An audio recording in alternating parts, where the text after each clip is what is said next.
Tiene la palabra el diputado Pablo Torello. Gracias, presidente.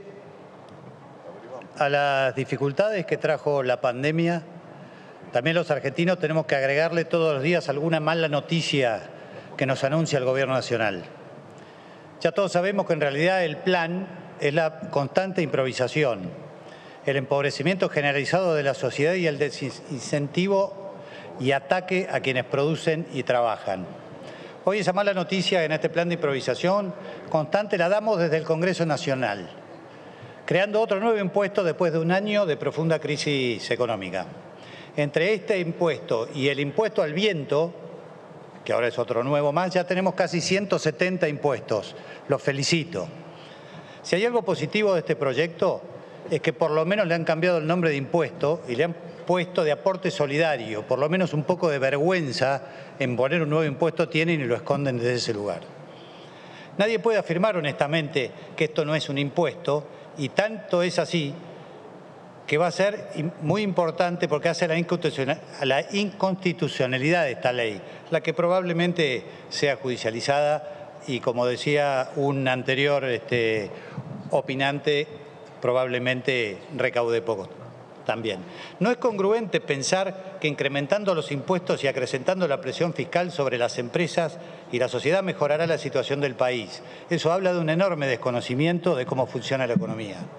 Y más aún, no considero oportuno pensar que se puede aumentar la recaudación y detraer más recursos de las empresas, justo cuando está en juego su competitividad y supervivencia. Pensar ello sería extremadamente alejado de la realidad económica actual.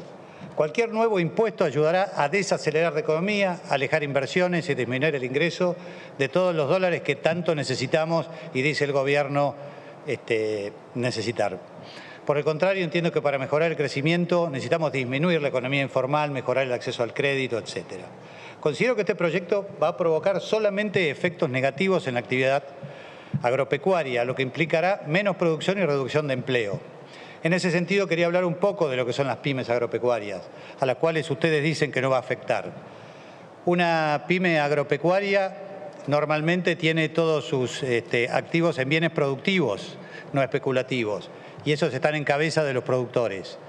Conozco el caso, y vuelvo a repetir que lo conté en comisión, de un contratista rural que ha comprado 3 cosechadoras que valen $700.000. Cada una más sus equipos llegan perfectamente bien a los 200 millones de pesos. Si queda como uno de los que tiene que pagar este impuesto, va a tener que vender capital para pagar este impuesto. Me parece que siguen desconociendo. Yo estoy convencido de que muchos de los autores de este proyecto no están entendiendo cómo funciona la economía, cómo funciona la inversión, cómo funciona el trabajo.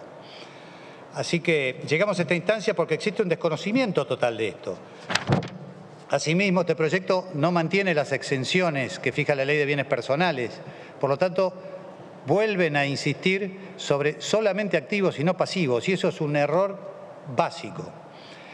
A mi entender, lo que busca este proyecto es continuar fomentando la grieta entre el Gobierno y gran parte del pueblo, que es el pueblo de las empresas, las industrias, las pymes, el sector agropecuario entre ellos, dándoles a este último el rol de enemigos, un rol creado y alimentado por el Gobierno. Y en ese sentido es muy claro eso con el tema de los ataques a los hilos bolsa, los medios oficialistas hablando de que el sector no liquida, todas las usurpaciones y la tibieza del Gobierno en moverse, el ataque a la propiedad privada, etcétera. Y así, de este modo, distraer a la población del enorme ajuste que están haciendo. Este Gobierno parece tener un ensañamiento con el sector productivo y empresarial y vuelve a insistir con medidas que desincentivan el crecimiento, el desarrollo de la actividad económica y las exportaciones. Se pide un esfuerzo solidario a los que producen y arriesgan, pero la política vuelve a demostrar que no está dispuesta a hacer su propio ajuste, como lo dijo el presidente cuando se le pidió por qué no reducían los gastos de la política y dijo que él vivía de su sueldo. Bueno, sería bueno que dieran el ejemplo. Por lo que considero que aprobar este proyecto generará un daño enorme a la actividad económica y consecuentemente un aumento de la pobreza. Desde que asumieron, decidieron ir en contra del desarrollo y crecimiento del país. El diputado preopinante dio un montón de datos en ese aspecto, como inversión por el suelo, histórica inversión baja, caída del PBI, desempleo, etcétera, etcétera. Y eso es consecuencia del manejo que han hecho ustedes, no es un tema de la pandemia. ¿Puede tener algo que ver la pandemia? Sí, puede tener algo que ver. Pero los niveles desastrosos en que hemos caído, eso también tiene mucho que ver con el manejo de ustedes.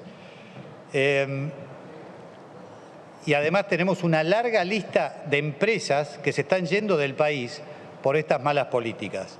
Tenemos que impulsar políticas que incentivan el trabajo y la inversión y dejar de expoliar al sector productivo para seguir haciendo crecer un Estado enorme que, si hay algo que ya demostró, es su nivel de inoperancia. Es urgente y necesario que el Gobierno termine con este plan de improvisación constante y defina un rumbo de crecimiento para todos. Es tiempo de un diálogo con esta oposición, que siempre estuvo dispuesta a ayudar y de escuchar a todos los sectores productivos que van a sacar adelante el país y a los que hoy lamentablemente le vamos a generar un nuevo dolor de cabeza. Lo que sí quiero decirle al oficialismo es que hay 3 personas, el exdiputado de Mendigure que está de licencia, el señor Moreno y un macro amigo, banquero el señor, que usa nuestros mismos argumentos para usar esto. Por lo tanto, lo único que quiero decirles, como dijo una colega diputada que estuvo acá hace un tiempo, que recapaciten, están a tiempo de no hundir más a la Argentina. Gracias, presidente. Gracias, diputado.